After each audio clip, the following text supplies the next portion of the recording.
जय जय राम, श्री राम जय राम, जय जय राम, श्री राम जय राम, जय जय राम, श्री राम जय राम, जय जय राम, श्री राम जय राम, जय जय राम, श्री राम जय राम, जय जय राम, श्री राम जय राम, जय जय राम, श्री राम जय राम, जय जय राम, श्री राम जय राम, जय जय राम। सभी पुण्यात्मा अब आगे की लीला सुनिए। दुर्वासा जी को आया देख, दुर्वासा जी को आया देख, देवताओं सहित राम ने उठकर उन्हें तथा उनके सब शिष्यों को बड़े आदर के साथ प्रणाम किया और उत्तम आसन पर बिठाकर सीता तथा लक्ष्मण आदि के साथ उनका पूजा की। यानी भगवान पूजा कर रहे हैं, सोचो क्यों, वो लीला कर रहे हैं। फिर जिन पुष्पों को मनुष्यों ने अब तक देखा नहीं था, शिव पूजन के हेतु पारिजात के उन पुष्पों को भगवान श्री राम ने दुर्वासा के समक्ष प्रस्तुत किया। उन पुष्पों को देख मुनि दुर्वासा ने एक बार तो आश्चर्य किया, किंतु मौन भाव से उन्हें ग्रहण कर भगवान शंकर जी तथा अन्य देवताओं की उन पुष्पों से पूजन किया। उसी क्षण भगवान श्री राम ने लक्ष्मण तथा सीता को सब भोजन परोसने की आज्ञा दी। तब दिव्य अलंकारों से विभूषित सीता ने कल्प वृक्ष और पारिजात की पूजा कर अपने पात्रों को लाकर उनके बीच रख दिया और वो प्रार्थना करती हुई इस प्रकार बोली, हे क्षीर सागर से उत्पन्न होने तथा देवताओं के मनोरथ को पूर्ण करने वाले कल्प वृक्ष। आप लोगों ने बहुत कल्प वृक्ष की लीलाएं सुनी होंगी, देखा कभी नहीं होगा। तो क्या कहा, हे क्षीर सागर से उत्पन्न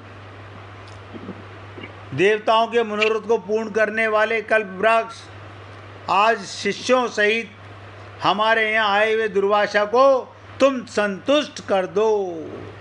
बस सीता जी के इस प्रकार कहते ही कल्प वृक्ष के पल मात्र में वहाँ रखे हुए करोड़ों पात्रों को अनेक प्रकार के खाद्य सामग्रियों से पूर्ण कर दिया गया। फिर तो उन सभी अनों को उर्मिला सहित सीता ने स्वर्ण के पात्रों में रखकर दुर्वासा जी के समक्ष परोस दिया। फिर तो रामचंद्र जी से निवेदित दुर्वासा जी ने अपने शिष्यों के साथ बड़े प्रेम से वो भोजन किया। फिर हाथ मुंह धोकर तांबूल तथा दक्षिणा ली। तो आप सोचिएगा भगवान के लिए क्या संभव है। आपको और हमको अगर भगवत प्रेम की जिज्ञासा हो जाए तो भगवान के लिए आपको अपना लोक देने में एक पल की भी देरी नहीं लगती, एक पल की भी। लेकिन आप और हम लोग भगवान की लीलाएं सुनने के बाद भी, पढ़ने के बाद भी हमारा अंतःकरण गंदा का गंदा रहता है। ममता मोह आसक्ति मलिनता खत्म नहीं होती। ये काया माया का पर्दा नहीं हटता। लेकिन जो व्यक्ति भगवान की लीलाओं में रमण करने लगता है, जिसका चित्त डूबने लगता है, जो उसके आनंद को, रस को पीने लगता है, उनका हमेशा के लिए अज्ञान दूर हो जाता है। ये भगवान के कर्मों की दिव्यता है। ज्ञान स्वरूप भगवान शंकर, ब्रह्मा जी, सनकादिक ऋषि, देव ऋषि, नारद आदि भी उनकी लीलाओं को गाकर सुनकर मग्न हो जाते हैं। सोचिएगा, भगवान भी, यानी भगवान शंकर, जिनको ज्ञान स्वरूप कहा जाता है, ब्रह्मा जी, सनकादिक ऋषि, देव ऋषि, नारद आदि भी भगवान की लीलाओं को गाकर और सुनकर मग्न हो जाते हैं। भगवान के अवतार की जो लीला स्थल है, उन स्थानों में आसक्ति भाव से, श्रद्धा प्रेम पूर्वक निवास करने से, उनका दर्शन करने से भी मनुष्य का कल्याण हो जाता है। तात्पर्य, भगवान मात्र जीवों का कल्याण करने के उद्देश्य से ही अवतार लेते हैं। आपकी और हमारी खोपड़ी में ये बात पूरी तरह घर कर जानी चाहिए। भगवान का अवतार हमारे कल्याण के लिए होता है।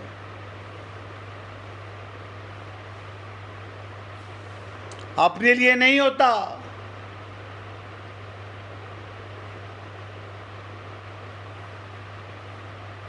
तात्पर्य, भगवान जीवों का कल्याण करने के उद्देश्य से अवतार लेते हैं और लीलाएं करते हैं।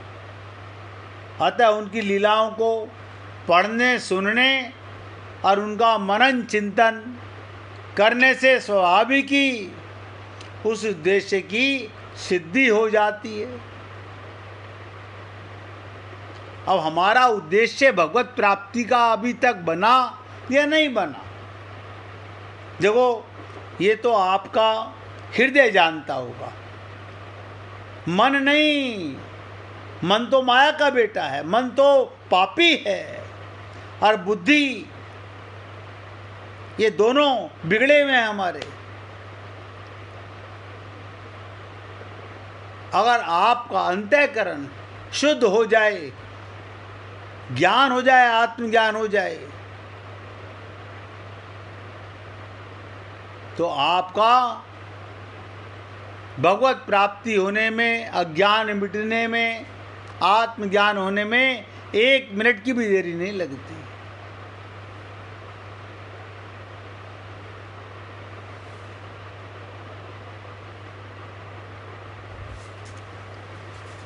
अब बहुत ध्यान से सुनिएगा, बहुत गहरी बात बताने जा रहा हूँ, इसलिए बार बार निवेदन करूँगा, कुछ देर पूरी एकाग्रता के साथ सुने, बहुत ध्यान से सुने, एक एक शब्द को हृदयंगम करने का पूरा प्रयत्न करें।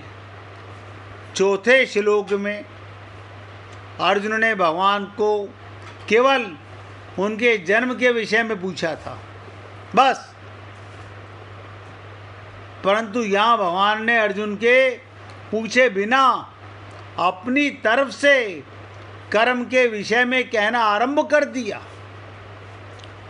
भगवान कहते हैं, मेरे कर्म, मेरा जन्म दोनों दिव्य हैं। तू तो केवल जन्म की बात करता है, मेरे कर्म भी दिव्य हैं। इसमें भगवान का ये अभिप्राय प्रतीत होता है, ध्यान से सुनो, कि जैसे मेरे कर्म दिव्य हैं, एक एक शब्द ध्यान देना। भगवान कहते हैं, जैसे मेरे कर्म दिव्य हैं, वैसे तुम्हारे कर्म भी दिव्य होने चाहिए। ममता मोह आसक्ति के अंदर नहीं, उनमें परमात्मा का अंश देख के कर्म करो। आप और हम लोग ममता मोह आसक्ति में पागल हुए पड़े हैं। हम उनमें भगवान का अंश नहीं देखते, उन्हें भगवान का अंश नहीं मानते, हम अपना अंश मानते हैं, शरीर का संबंध मानते हैं। कारण मनुष्य का जन्म तो दिव्य नहीं हो सकता, ध्यान दीजिएगा, मनुष्य का जन्म तो दिव्य नहीं हो सकता, पर उसके कर्म अवश्य दिव्य हो सकते हैं, क्योंकि उसी के लिए उसका जन्म हुआ है। जो कर्म हम कर रहे हैं उसमें पाप सम्मिलित है, पुण्य कर्म नहीं है हमारे, लेकिन कर्म अवश्य दिव्य हो सकते हैं। कर्मों की दिव्यता शुद्धि योग से आती है, यानी जब व्यक्ति कर्म योग करता है, कर्म तो सब करते हैं, पापी भी कर्म करता है, मंदिर में भटकने वाला भी कर्म करता है, मंदिर का पुजारी भी कर्म करता है, लेकिन योग नहीं करते। जो कर्म भगवान के निमित्त करो वो कर्म योग, जो स्वार्थ के निमित्त करो वो कर्म पाप को देने वाला है। आप सबकी विवेक में, बुद्धि में, अंतःकरण में ये बात अगर घर कर जाए कि क्या हमारे कर्म दिव्य नहीं हो सकते? आप मुझे बता दीजिए, मुर्दे के लिए आप क्या कर्म करते हो? जिसमें परमात्मा है उसी के लिए कर्म करते हो। आपके घर में बच्चे हैं वो परमात्मा के रूप हैं, आपके घर में माता पिता हैं, सब में चेतन परमात्मा विराजमान है, लेकिन हम तो करते हैं ब्लड रिलेशन देख करके, शरीर का नाते देख करके, ये पाप हो जाते हैं। कर्म तो वही करने हैं जो करते हो, लेकिन उनमें भगवान का ध्यान करके कर्म करोगे वो कर्म योग होगा, भगवान के निमित्त होगा, वो पुण्य कर्म होगा। अन्यथा बुरा मत मानिएगा, अब तक हम लोग कर्म तो खूब करते हैं, भगवान की डायरी में वो सब पाप कर्म लिखे जाते हैं। हम मंदिर जाते हैं, हाँ जाते हैं ना, वहाँ पर भी भगवान को रिश्वत दिए बिना बाज नहीं आते, जैसे भगवान भी रिश्वत के भूखे हैं। वहाँ भी प्रेम नहीं, वहाँ भी शरीर का, परिवार का, संसार का सुख मांगने जाते हैं। आत्मा का अपना ही ज्ञान नहीं तो आत्मा का सुख क्या जाने। इसलिए कर्मों में दिव्यता शुद्धि योग से आती है, योग से। योग माने जो कर्म भगवान के निमित्त किया जाएगा वो कर्म योग होगा, वो पुण्य कर्म होगा, वरना आपका मंदिर जाना भी पाप है। क्यों? वहाँ भी स्वार्थ के लिए जाते हैं, मन्नतें मांगने जाते हैं। जो कर्म बांधने वाले होते हैं उनमें दिव्यता आने से वो भी कर्म मुक्ति देने वाले हो जाते हैं। देखिए वही कर्म है, जो कर्म बांधने वाले हैं उनमें दिव्यता आने से, भगवान के निमित्त होने से वो मुक्ति देने वाले हो जाते हैं। अलग से कुछ नहीं करना, जो घर में कर्म करते हो उसी से मुक्ति हो जाएगी। कर्म दिव्य, फलेच्छा, ममता, आसक्ति से रहित होने चाहिए। लिख लो इसे डायरी में। कर्म दिव्य कब होंगे? जब फल की इच्छा लेके कर्म ना किया जाए। यहाँ तो जो कर्म करते हैं पहले फल की इच्छा होती है, ममता में किए जाते हैं, आसक्ति से किए जाते हैं। ये कर्म नहीं है, ये पाप कर्म है। तो कहते हैं कर्म दिव्य, फल इच्छा, ममता, आसक्ति रहित होने पर कर्ता एक तो उन कर्मों से बंधता नहीं, दूसरे वो पुराने कर्मों से भी नहीं बंधता, मुक्त हो जाता है। हमने जाने अनजाने में अब से पहले हजारों लाखों पाप किए, कोई बात नहीं। आज से भगवान के निमित्त कर्म करो। आज के कर्मों से पुरानी फाइलें भगवान सब फाड़ के फेंक देंगे, आग लगा देंगे। आज से डिसाइड कर लो, मैं किसी ममता में, किसी स्वार्थ में, किसी आसक्ति में कर्म नहीं करूँगा। अब भगवान के प्रेम में कर्म करूँगा तो कर्म योग होगा। अब आप बताइए, मैं तो आप जो कर्म करते हो उन्हीं से भगवत प्राप्ति की बात बता रहा हूँ। अलग से कोई चक्कर पड़ना ही नहीं, किसी पंडित जी को बुला के सत्यनारायण भगवान की कथा करानी है। आप भगवान के निमित्त बच्चों को भोजन करा रहे हो गई सत्यनारायण भगवान की कथा। आपके घर में जब बच्चे भोजन कर रहे हैं, आप उनमें भगवान को देखो, भगवान को प्रसाद पवा रहे हो। नहीं, हम तो ये देखते हमारा बेटा है, हमारा पोता है, तो पाप करते हो। बस कितना खुल के बोलूं,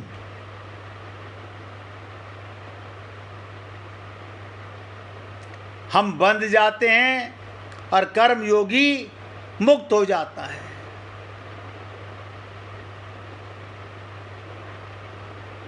इसलिए हे पुण्य आत्माओं, ये बात आपको बताना चाहता था कि आप और हम लोग अगर वाकई में अपना भगवत प्राप्ति करना चाहते हैं तो भगवत प्राप्ति का पूरा मौका भगवान ने हमें दिया है।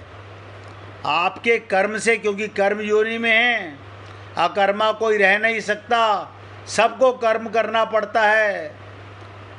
लेकिन कर्म स्वार्थ में किया गया पाप होता है, जो कि आप और हम लोग समझ नहीं पाते।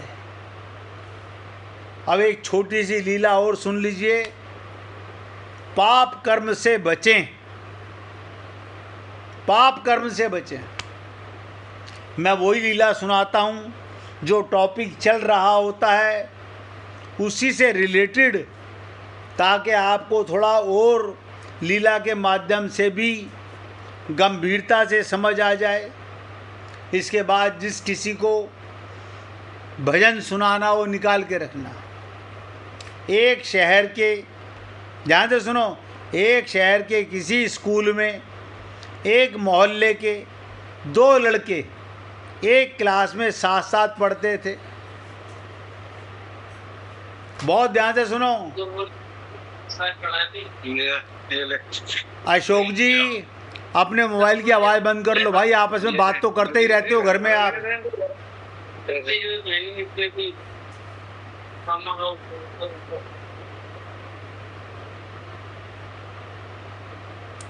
एक शहर के किसी, अशोक जी मोबाइल की आवाज़ बंद कर लो भैया, औरों को क्यों डिस्टर्ब कर रहे हो? आप घर में खूब बातें करो।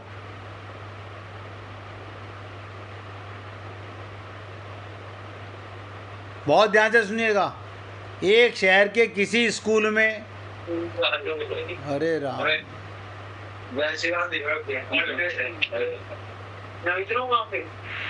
राजकुमार जी आप ही बताओ भैया उनको फोन करके।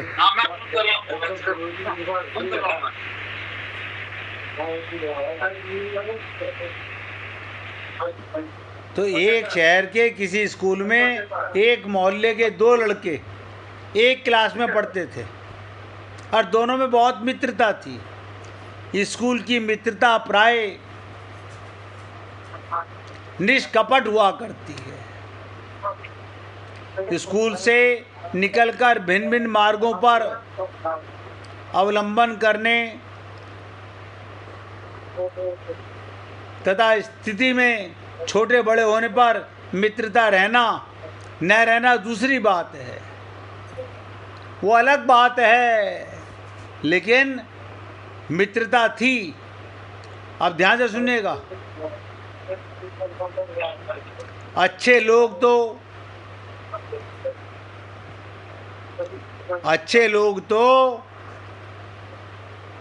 भगवान श्री कृष्ण और सुदामा, ध्यान से सुनो, अच्छे लोग तो भगवान श्री कृष्ण और सुदामा की तरह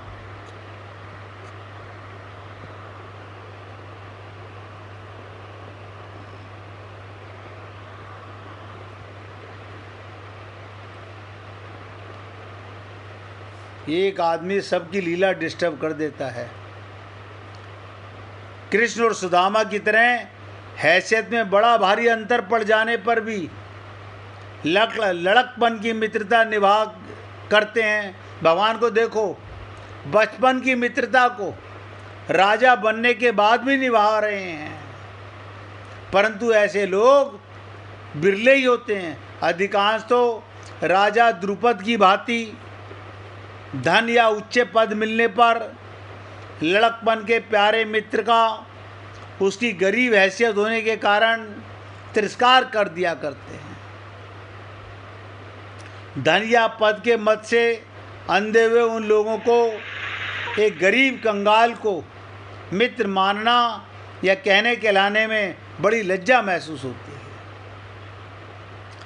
आजकल तो कुछ पढ़े लिखे सभ्य बाबू और धनवान पुत्रों के लिए अपने सीधे साधे गरीब ग्रामीण पिता को भी अपने 5 मित्रों में पिता रूप से परिचय कराने में बच्चे शर्म महसूस करते हैं। किसी का पिता गांव में रहता हो तो अपने मित्रों से मिलवाना नहीं चाहता। दोनों मित्र पढ़ लिखकर स्कूल से निकले। एक सदाचारी धर्मपरायण भक्त ब्राह्मण का लड़का था, दूसरा एक घूसखोर और दुराचारी धनी राजपूत था। घर की संगति का असर बालकों पर सबसे ज़्यादा हुआ करता है। ब्राह्मण का बालक स्कूल से निकलकर पिता की भांति पूजा पाठ भक्ति भाव में लग गया और राजपूत का लड़का दुराचार में लग गया। अच्छे बुरे गुण सभी में होते हैं, किसी में ज़्यादा किसी में कम। तो राजपूत बालक धनी और दुराचारी होने पर भी गरीब ब्राह्मण बालक से मित्रता का संबंध कभी नहीं भूला। दोनों मित्र समय समय पर मिलते, एकांत में एक दूसरे के सुख दुख की बातें कहते। जो जिस काम में रहता उसमें उसे स्वाभाविक ही सुख की प्रतीति होती है। इसी से वे दोनों अपने अपने मार्ग में आनंद को अधिकाधिक बतलाकर अपनी अपनी तरफ खींचने की चेष्टा करते। परंतु दोनों का एक मत कभी नहीं हुआ। प्रेम में कमी ना होने पर भी मतभेद कारण दोनों का मिलना जुलना स्वाभाविक कम हुआ करता। ब्राह्मण कुमार भक्त मंडली में रहना अधिक पसंद करता और राजपूत का शौकीन मंडली में ज़्यादा आनंद लेता। ब्राह्मण बेचारा भीख मांगकर बड़े कष्ट से घर का काम चलाता। उधर राजपूत के यहाँ रोज गुलछर्रे उड़ते। कई बार वो राजपूत अपने मित्र ब्राह्मण से कहता, तुम्हारी मंडली में क्यों नहीं आ जाता? पर संतोषी ब्राह्मण धन को अंतःकरण में अपवित्र हो जाने के कारण जाने के भय से कभी नहीं लेता। वो कहता, भाई मेरे भाग्य में ही दुख लिखा है, अब मैं क्या करूं? ब्राह्मण को अपनी निर्धनता पर असंतोष नहीं था, वो अपनी स्थिति संतुष्ट। परंतु राजपूत के पिता की ओर से काफ़ी धन मिलने पर भी रात दिन हाय हाय की लगी रहती। यानी पैसे वाला बहुत धन आने पर भी हाय हाय करता रहता है। खुशामदी गुंडों की जेब भरने के लिए लगे रहते। एक दिन निर्जला एकादशी का दिन था। ब्राह्मण ने एकादशी का निर्जल उपवास किया। रात को जागरण के लिए वो मंदिर में गया। रात भर जागकर उसने हरिनाम कीर्तन किया। प्रातःकाल मंदिर से निकलकर वो नंगे पांव घर लौट रहा था। रास्ते में कांच का टुकड़ा पड़ा था, अचानक पैर में गड़ गया। खून की धारा बह निकली। गर्मियों का मौसम, 36 घंटे का भूखा प्यासा, रात भर की नींद, तिस पर वेदना। ब्राह्मण घबरा सा गया। अब ध्यान से सुनिएगा। नगर में एक नई वेश्या हाल ही में आई थी। रात को उसका गाना था। शौकीन बाबू का जमघट वहाँ लगा हुआ था। बिजली के पंखे चल रहे थे। शबाब कबाब की ओर कमी नहीं थी। जाने कितनी देर सुरीले सुरों का आनंद लूटा जा रहा था। जब में आया, सो गए तो नींद का सुख बाबुओं ने बड़े सुख से रात बिताई। कहना नहीं होगा, ब्राह्मण का मित्र भी वहाँ जरूर पहुँचा हुआ था। प्रातःकाल वैश्या के यहाँ से निकलकर सब अपने अपने घर जाने लगे। सभी नशे में चूर झूम रहे थे। एक की पॉकेट से मनी बैग गिर गया। उसमें 5,000 के नोट थे। उसको नशे में क्या पता था मेरी मनी बैग कहीं गिर गया। राजपूत कुमार पीछे से आ रहा था। उसने भाग्यवश कुछ शराब कम पी रखी थी।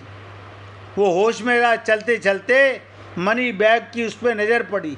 उठाकर देखा तो 5,000 रुपये का बैग उठा लिया और सोचा, पिताजी ने इधर कुछ हाथ दिनों से मुझे पैसा देना बंद कर दिया है।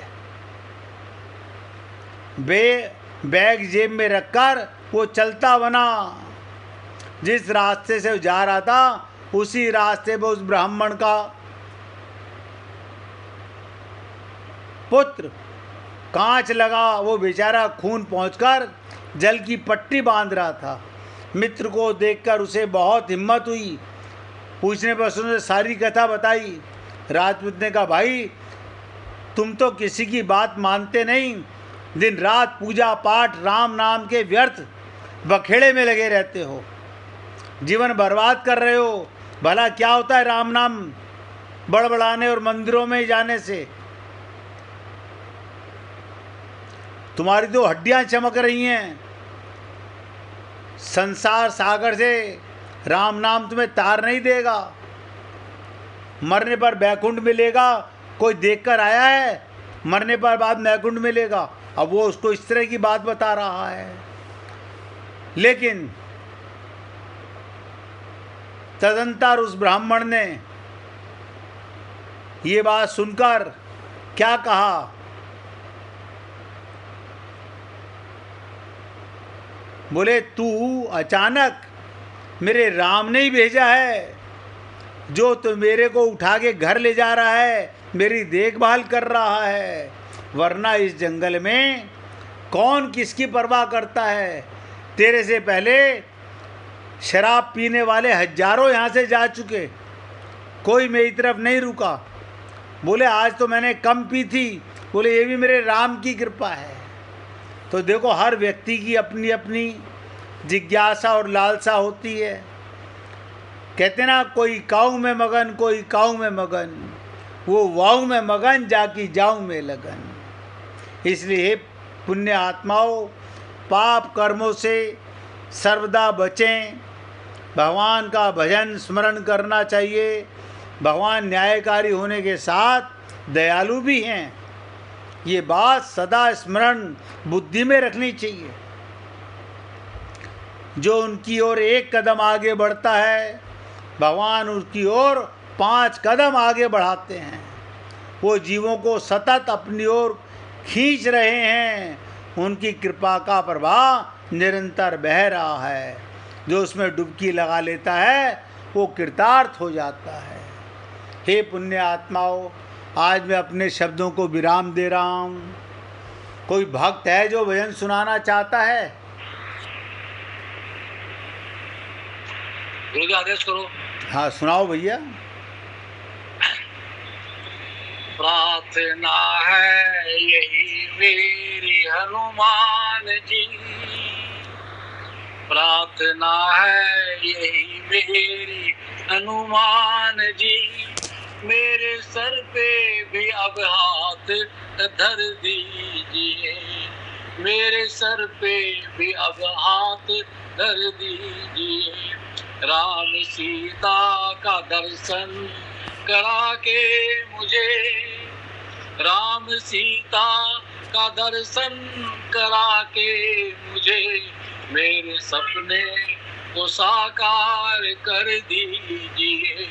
प्रार्थना है यही मेरी हनुमान जी, मेरे सर पे भी अब हाथ धर दीजिए। दुख देते मुझे ही मेरे पाप हैं। दुख देते ही मुझे, दुख देते मुझे ही मेरे पाप हैं। मेरे मन में है क्या जानते आप हैं। आप हर रूप हैं, इसलिए कर कृपा। मेरे हर एक संकट को हर लीजिए। प्रार्थना है यही मेरी हनुमान जी। मेरे सर पे भी अब हाथ धर दीजिए। मैं भावुक तो हूँ पर नहीं भक्त हूँ। मैं भावुक तो हूँ पर नहीं भक्त हूँ। इस कारण तो विश्व में आसक्त हूँ। वासना मुक्त कर मेरे मन को प्रभु। राम सीता की भक्ति से भर दीजिए। प्रार्थना है यही मेरी हनुमान जी। मेरे सर पे भी अब हाथ धर दीजिए। तन निरोगी रहे, धन भी भरपूर हो। मन भजन में रहे, द्वंद्व दुख दूर हो। कर्ज भी ना रहे, मर्ज भी ना रहे। फर्ज निभता रहे, ऐसा वर दीजिए। प्रार्थना है यही मेरी हनुमान जी। मेरे सर पे भी अब हाथ धर दीजिए। मैं कथा भी कहूँ तो सिया राम की। मैं कथा भी कहूँ तो सिया राम की। मैं भक्ति करूँ तो सिया राम की। सृष्टि सारी दिखे सिया राम में। सृष्टि सारी दिखे सिया राम में। की दृष्टि वो असर दीजिए। मेरी प्रार्थना है यही मेरी हनुमान जी। मेरे सर पे भी अब हाथ धर दीजिए। राधे राधे जी। राधे राधे भैया। बोलिए सियापति रामचंद्र भगवान की जय। जय जय श्री राधे। जय जय श्री राधे। बोलिए लाल जी का मंगल हो। सभी भक्तों का मंगल हो। सबको राधे राधे भैया। राधे राधे राधे राधे राधे। सबको राधे राधे जी। राधे राधे। राधे राधे जी। राधे राधे राधे भैया। राधे राधे। राधे राधे। राधे राधे जी। राधे राधे।